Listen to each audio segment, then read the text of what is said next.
anak-anak, ya, Pak Roma, Pak Budi Santoso dan Pak Gio adalah aktivis dari Yayasan Berkah. Jadi kronologisnya begini Pak Wagub, bahwa mereka ini memiliki sebidang tanah yang awalnya cukup luas di daerah utara itu. Jadi itu sudah dipecah-pecah, termasuk sekarang ada juga sebagian yang leluhur mereka memberikan wakaf menjadi makam di situ untuk umum. Nah, jadi ada sebagian lagi tanah yang belum pernah diperjualbelikan, yaitu di C527. Itu pada saat zaman dahulu sekitar tahun 70-an, mereka ini kurang paham, disuruh bergeser oleh Trantip pada saat itu. Nah, jadi mereka bergeser, tapi tidak ada jual beli ataupun nyewa. Nah, belakangan karena tanah cukup luas, mereka berada di mana-mana. Nah, tanah yang sedikit ini ketinggalan gitu. Jadi sementara di situ ada makam leluhur mereka sekitar 12 makam. Jadi bertahun-tahun mereka ini minta pelayanan birokrasi.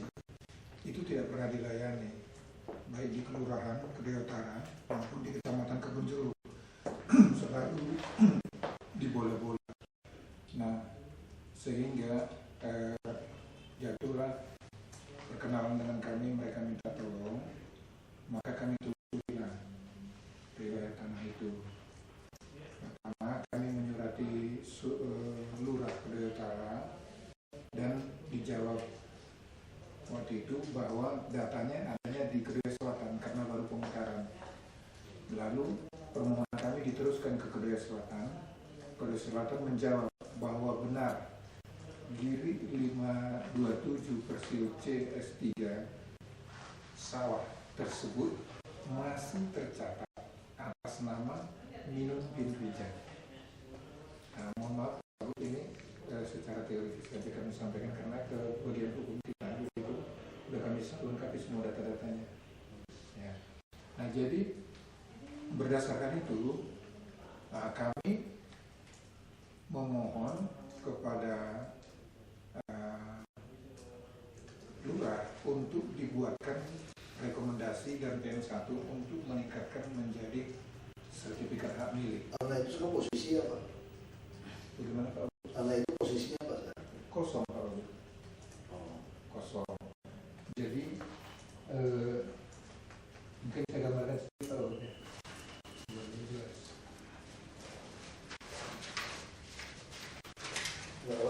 Sekarang masalahnya Pak Lurah tidak mau keluarkan PM1.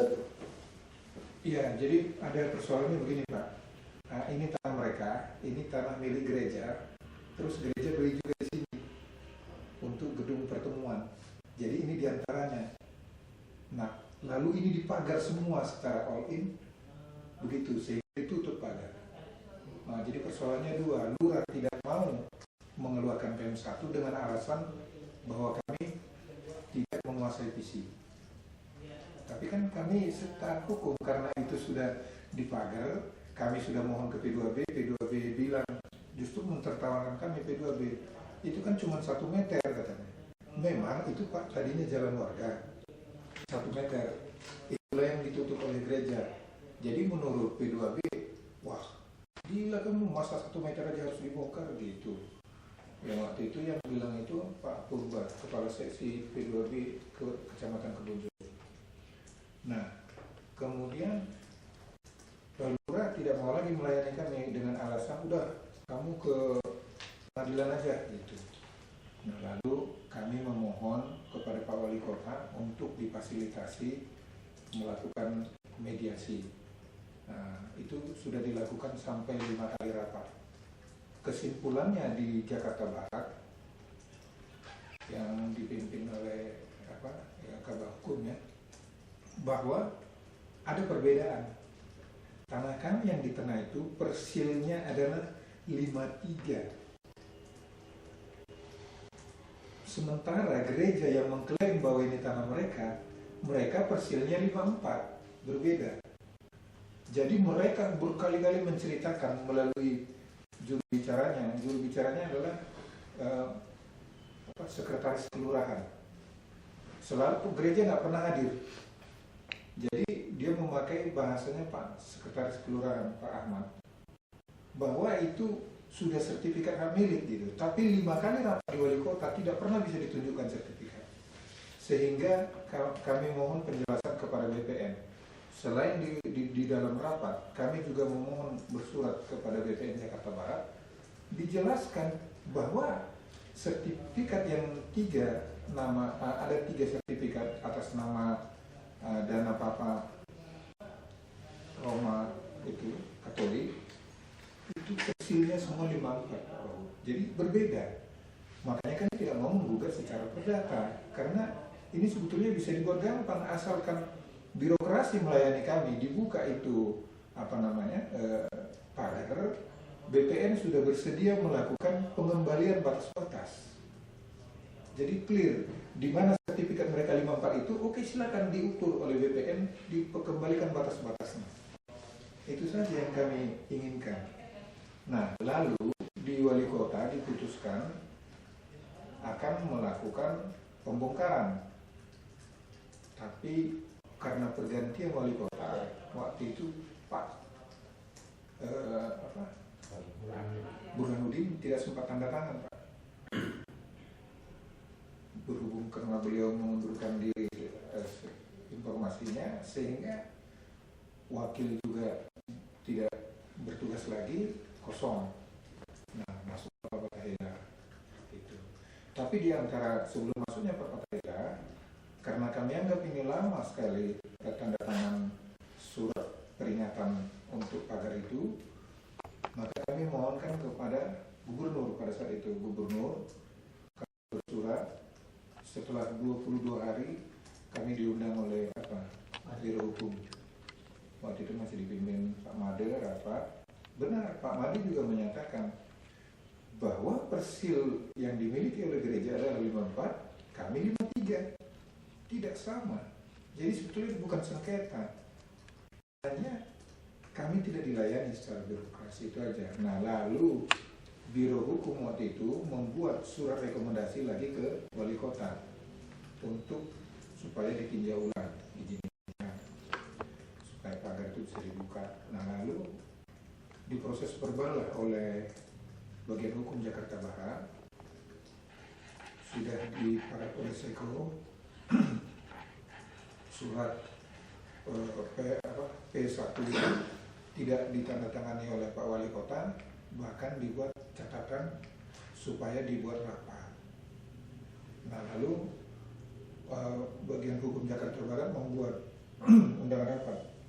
Saya mengklarifikasi kalau rapatnya masih dipimpin oleh Astaf Raja ataupun bagian hukum, saya bilang tidak ada kemajuan, tidak ada hal baru. Kecuali Pak Wali mau memimpin langsung, tapi di situ bukan Pak Wali yang memimpin. Gereja apa namanya, gereja Katolik Santo Andre. Jadi pihak gereja sama sekali tidak pernah mau diajak berbicara. Saya beri secara tertulis, secara lisan, dan bahkan undangan wali kota tidak pernah diindahkan. Hanya pernah mengirim satu orang waktu itu yang mengaku sebagai kuasa hukum. Ini bukan soal di mental. Ini harusnya di biro hukum. Di mental ya? Iya, Pak. Nah, harusnya biro hukum. Kemarin dia ketemu biro hukum. Kami panggil. Siapa itu, Pak? Kami panggil. Pak, dia udah pindah lagi kemarin. Alam biasanya Pak. Apa? Alam. Siapa? Pak. Baca aja biro hukum. Pak Lem. Pak Alam. Jadi Pak Wadi, para ahli waris ini kan sudah mendesak terus supaya mereka bisa ziarah dan merawat makam-makam 12 leluhur mereka yang di dalam tembok itu. Berarti sekarang makam di dalam kompleknya? Ya, itu makam keluarga ada, tapi makam umum di luar ada juga yang sudah diwakafkan. Nah, sekarang posisi jalan itu bisa tempuh jalan lain nggak ke makam? Nggak bisa, Pak. Tidak bisa Pak, dipagar Nggak semua bisa. keliling. Nggak, berarti makam sekarang di dalam Dalam komplek, Pak. di dalam komplek. Iya. Tembok itu, Pak. Kuburnya masih ada? Ada masih. Masih. Ya juga datang dia. Pokoknya itu udah ada nama dia, cuman masih ada di situ. Masuk kan Nggak diangkat, Pak. Nggak diangkat. belum diangkat. Diangkat. Maaf Pak, ini. Masalah ini pasti Nah jadi yang hitam itu lagi Pak. Yang hitam itu, nah yang di ujungnya ini lah Pak sekarang yang bermasalah Pak. Ditutup. Jadi tanah gereja ini sampai ke sini Pak. di sini rumah orang lain kan. Nah, ini yang mana Pak? Ini ya. Ini gedung Siti Mariam milik gereja juga. Gedung pertemuan.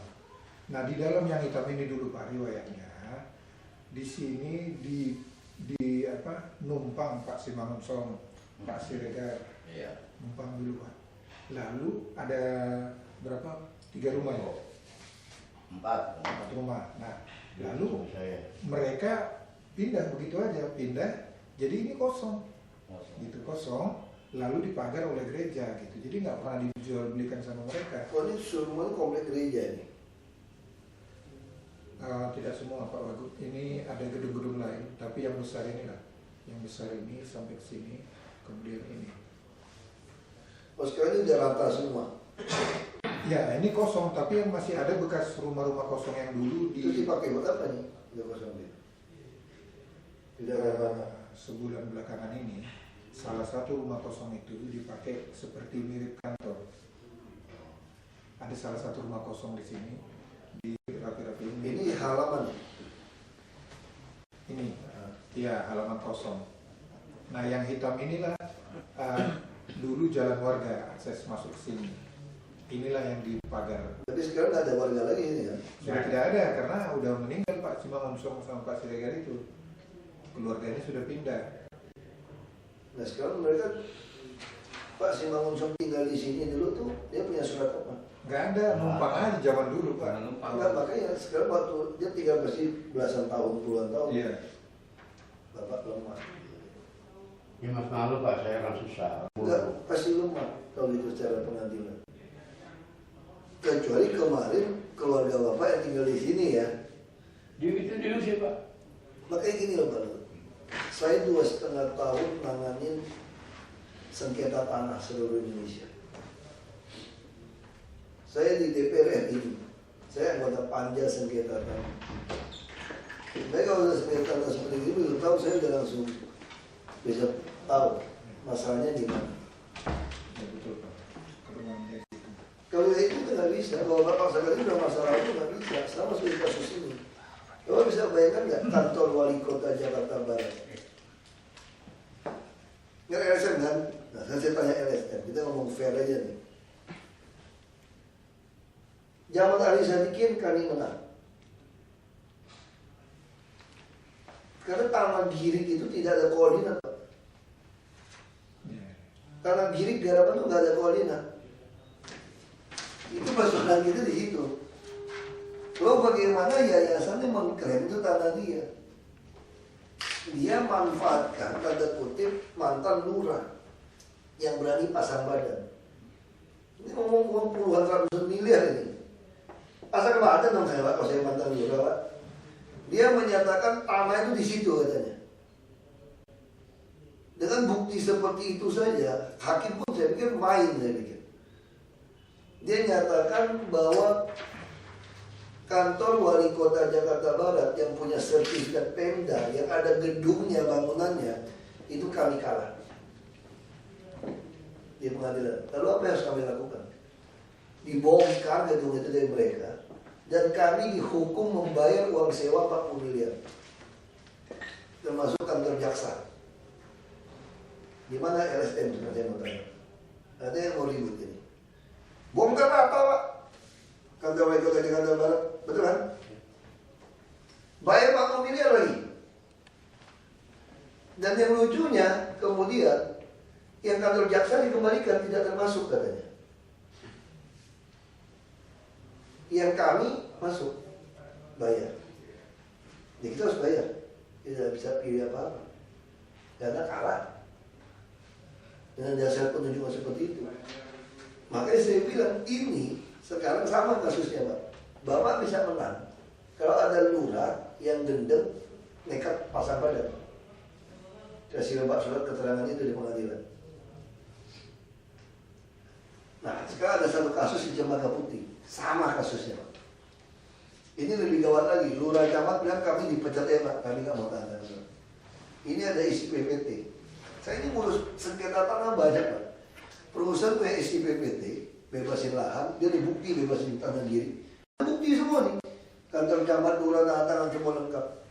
Tiba-tiba ada pengacara yang gugat kami juga nih. Saya nggak usah sebut namanya. Yang di Portani Geraha. Saya ini mungkin sedikit mafia tanah ini mainnya nih. Dia gugat si perusahaan itu, bukan gugat pengadilan, kirim surat kepada lurah camat, kepada kami semua, mengatakan tanah ini sengketa. Sehingga ketika si perusahaan membuat sertifikat, saya juga curiga si lurah camat ini main, saya tuntutnya ke penjara si lurah camat. Si lurah camatnya mengatakan karena ini sengketa, kalimatnya begini makanya Pak.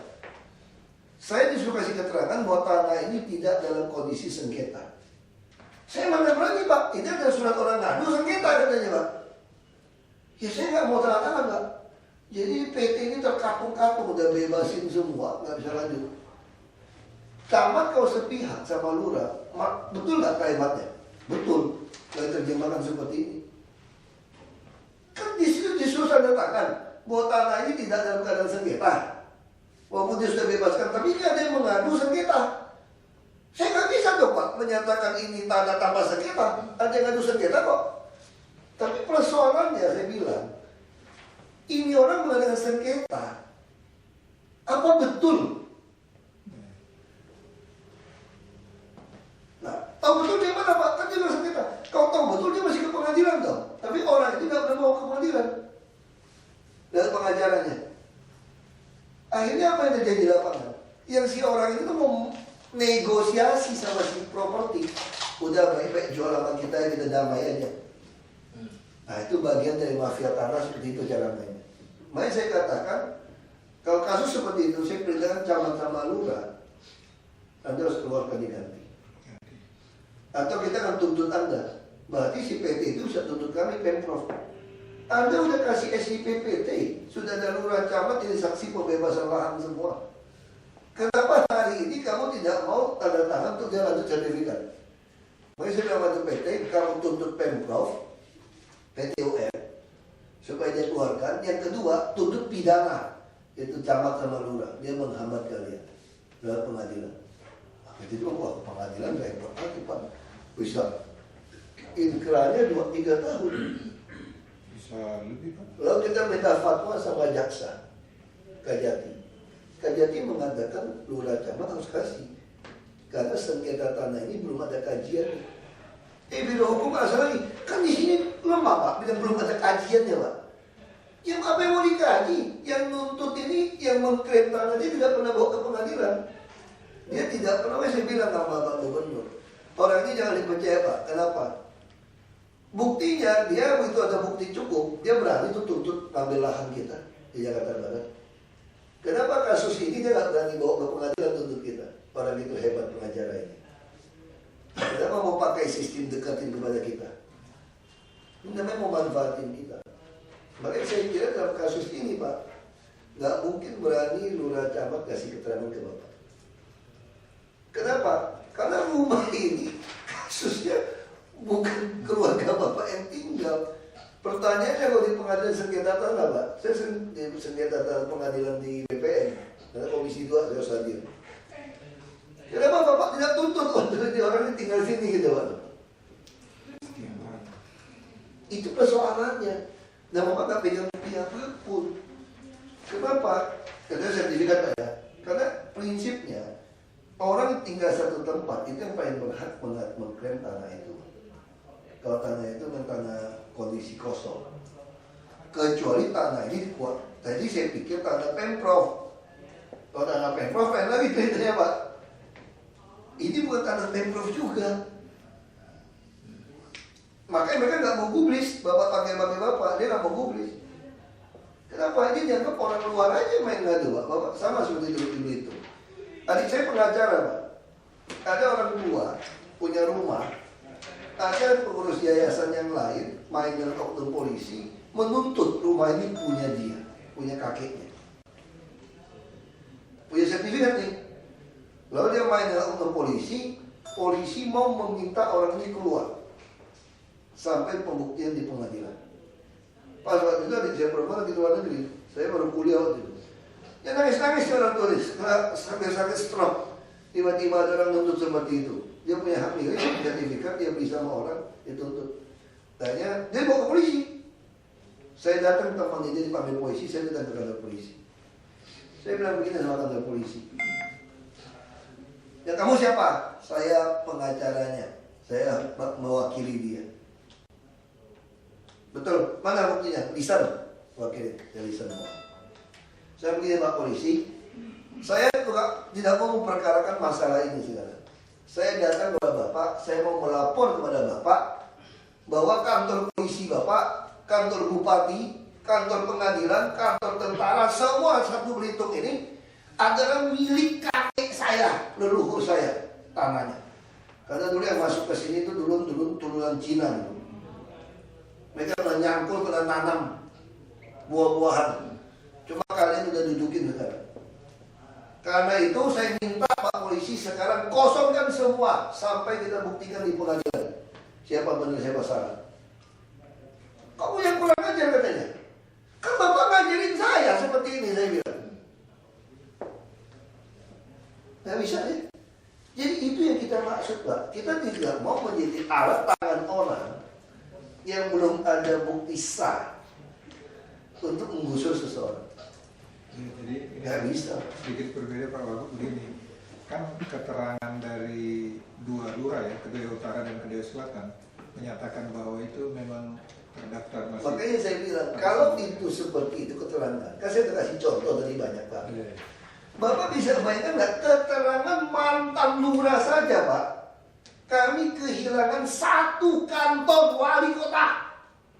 Bapak paham nggak kalimat saya tadi Pak? Iya. Kantor wali kota Pak, bukan cuma tanah 1,2 meter Pak. Segede gajah ada sertifikat, dirobohkan dan harus bayar 40 miliar. Hanya gara-gara keterangan mantan lurah mengatakan itu versinya di situ. Bapak kuat. Jangan cuma swasta Pak. Kalau ada dua lurah mengatakan versinya di situ Pak. Ngerti apa maksud saya itu Pak? Bapak orang RSM harus lebih kritis, lebih cerdas. Saya ada kasih contoh kasus. Ini 2,5 tahun. Dari kecil saya nangani kasus tanah. Bapak saya itu kayak hakim di kampung itu Pak. Orang ada masalah itu cari bapak saya Pak. Dan kita dengarkan semua. Makanya saya di sini saya nggak takut siapapun. Anda salah, saya bilang salah. Anda nggak mau pilih, nggak usah pilih. Saya itu gitu cara mainnya Pak. Ini saya sudah jelaskan.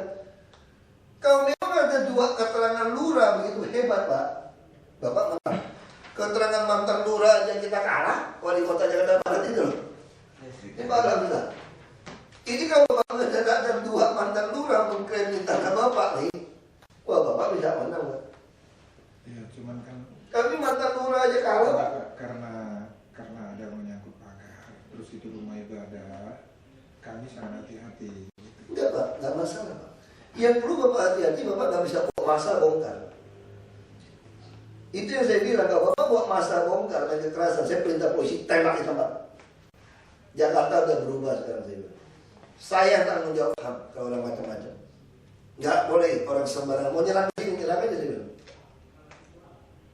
Jadi nggak ada pakai kekerasan lagi sekarang. Nggak bisa main ngancam orang suruh orang kosong lagi, nggak ada. Tembak di tempat. Semua ada protap. Kalau Anda udah bawa golok, tembak. Sama kasus perumahan, sama Pak. Jelas Pak. Posisi kita sangat jelas sekarang Pak. Anda langgar aturan, ada. Makanya saya nggak perlu rubah-rubah undang-undang ormas itu. Ada KUHP kok. Anda main kekerasan, melanggar kriminal, ya tangkap. Sederhana gitu Pak sekarang Pak. Jadi bukan soal bongkar pagarnya nih Pak sekarang masalahnya Pak. Makanya saya tanya tadi, begitu saya tanya kayak gini kondisinya, ini tangan juga Bapak nggak kuasai belasan tahun, orang lain udah tahu loh maksudnya Pak. Ini bagaimana bisa kita sekarang tiba-tiba mengklaim itu Kalau begitu saya juga bisa bawa klaim tanah rumah bapak loh Pak, dipersoalkan. Bapak harus bongkar dulu rumah bapak pagarnya. Itu yang saya cerita itu Pak. Kalau seperti itu Pak ya, nanti seperti kasus gedung sate, kan ya, kasus gedung sate yang di Jabar itu. Tiba-tiba ahli waris juga datang sekian puluh tahun mengklaim gedung sate ini adalah milik keluarga ahli waris. Gedung sate pernah didudukin. Nah sekarang di TV lebih hebat lagi orang tuntut ke MK.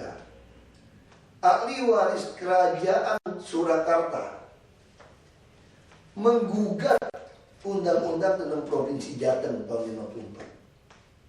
Supaya apa? Supaya membatalkan itu, supaya ahli waris bisa mendapatkan harta. Karena kerajaan itu kan sertifikat nih, bukan sertifikat kerajaan gitu kan.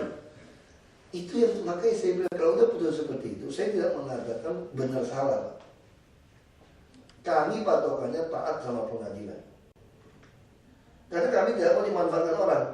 Bukti, kata Jakarta Barat, udah gak masuk akal kami kalah, karena jaksa dibalikin, dirobohkan dan kami divonis bayar sewa 40 miliar. Kami bayar Pak. Karena perintah. Tapi kalau tidak Pak, kami yang dituntut Pak.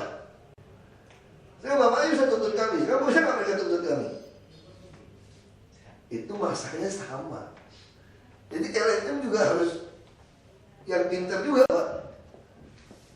Jadi jangan bisa manfaatkan kami. Bapak tua lurah, mau kurang apa lagi? Kalau tua lurah nyatakan ini tanda bapak, bapak ajukan ke pengadilan.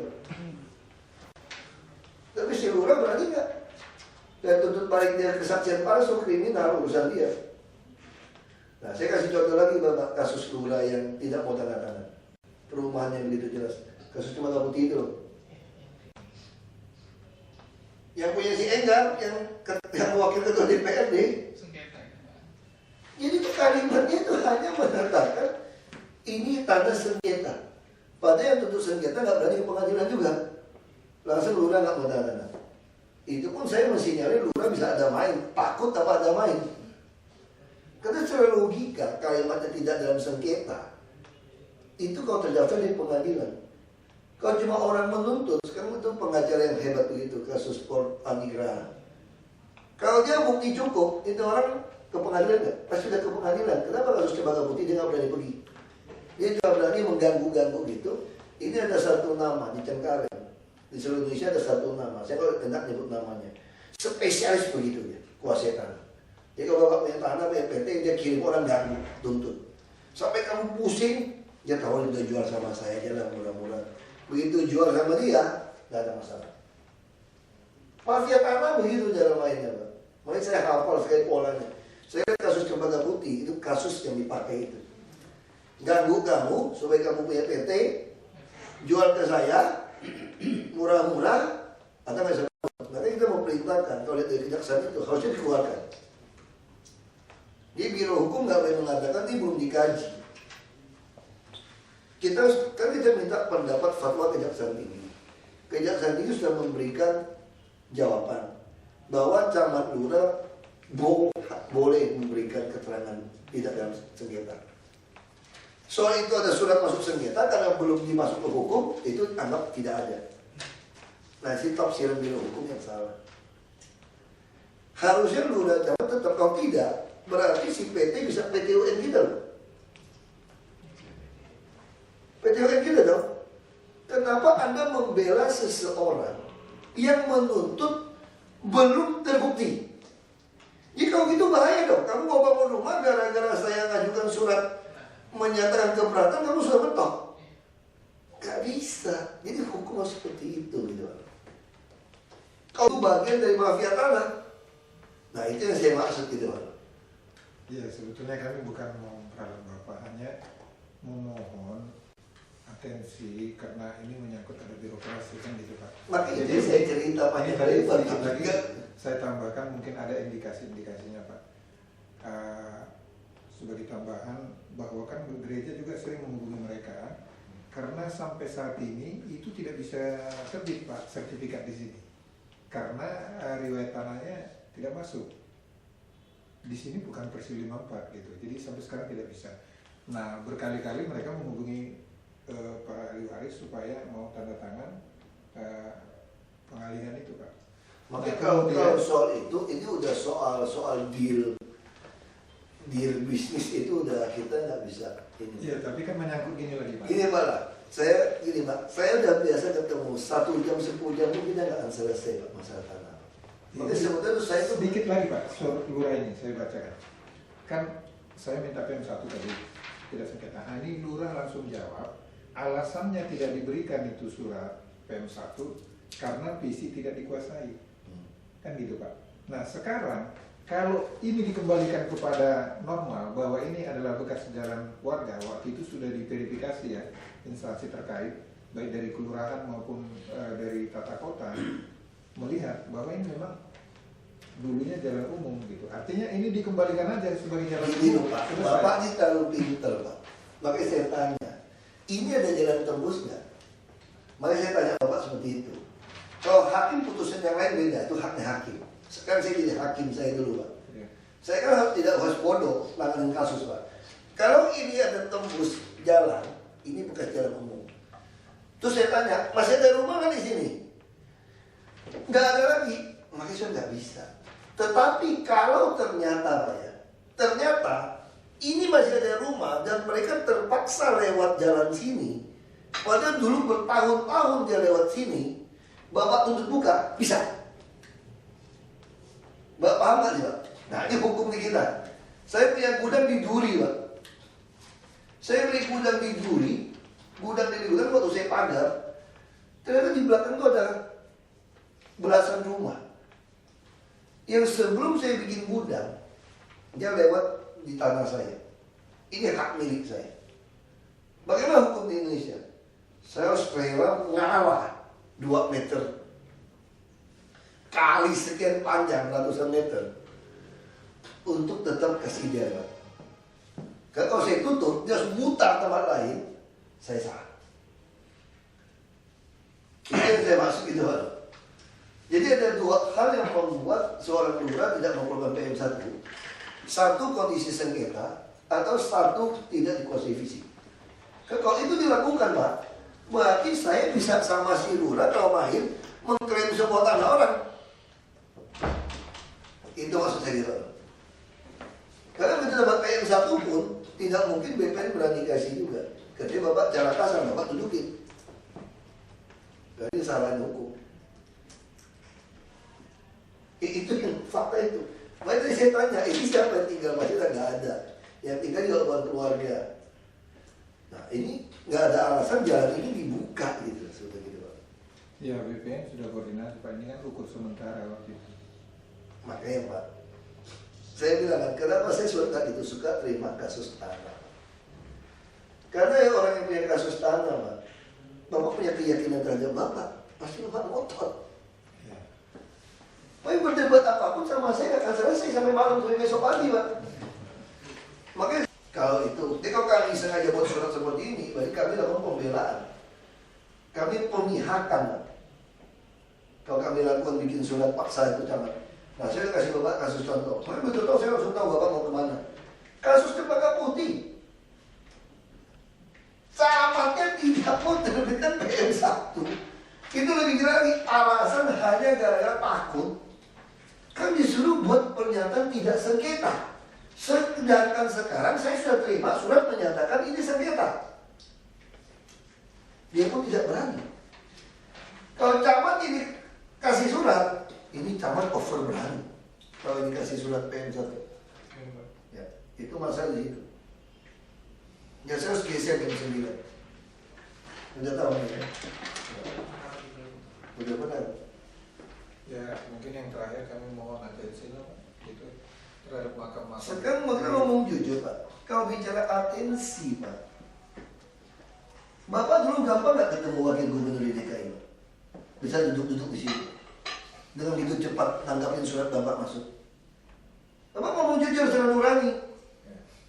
Apa ini bukan atensi Pak? Saya habisin hampir 1 jam untuk jelaskan panjang lebar. Betul Pak? Dulu Bapak menginjak sini susah Pak. Ya. Jadi apa itu bukan atensi? Maksud saya gitu Pak loh. Ini DKI berubah nih Pak. Kalau Bapak mengatakan ini ada kuburan segala macam Pak, wah itu berantem lagi Pak. Sama kayak MUI mengatakan Mbak Priuk tuh nggak ada tulangnya di bawah. Tidak ada. Bisa. Betul kan? Iya, kayak film itu. Tapi orang tetap kotor. Ada makamnya. Iya. Ada makamnya, Pak. Nah, kalau Pak udah ngomong makam ini itu udah repot lagi nih, Pak. Iya. Nah, sekarang saya juga bisa balikin buat Bapak. Waktu belum dipagar, kenapa ahli waris tidak pernah persoalkan kuburan itu? Kalau ngomong fair, Gimana Rachel? Jadi begini Pak, saya nih Pak, saya memang lahirnya di situ. Orang tua saya dari Miko sampai ke orang tua saya. Ini tanah namun itu makam di situ namun dekat rumah saya. Karena saya diusir. Oh, sama aparat. Kelurahan. Pak, kelurahan. Jadi bukan tahun berapa itu, Pak? Tahun 77. Tahun 77. 77 berarti si yang orang Batak itu belum tinggal situ kan? Belum. Warga saya situ Pak. Makanya itu kuburan bukan kagak diurut, orang nempel Pak. Kalau di Tinggal saya jengkol sampai ke bawah sampai ke anak. Maksud saya berarti ketika orang Batak tinggal di sana, kuburan itu pun sudah tidak ada lagi. Ada masih. Ada. Belum dibongkar. Pas di ujung tembok itu Pak. Nah, Masih ada. berarti menurut Bapak dibongkarnya kapan itu kuburan? Belum dibongkar. Belum dibongkar. Ketika udah ditutup semua nggak ada akses lagi, baru hilang kuburan. Cuman diratain. Diratain, diratain. Susah. Mereka tuh kan ada kuburan dalam. Iya, makanya itu agak susah. Kalau klaim kuburan itu tuh agak susah. Udah tutup, udah lewat begitu. Di Belitung, Bapak tahu pergi, Bapak gali di bawah, semua tertengok di samping. Saya bangun pagar ketemu kepala tengkorak. Samping itu kuburan. Rumah saya garasi pun kuburan. Makanya saya kalau udah berdebat seperti begini, ini udah susah secara hukumnya gitu Pak. Ya, saya kira itu aja Pak. Ya, terima kasih Pak. Terima kasih Pak, kita nggak membantu. Kasusnya nggak begitu soalnya. Ya, terima kasih Pak. Itu nomor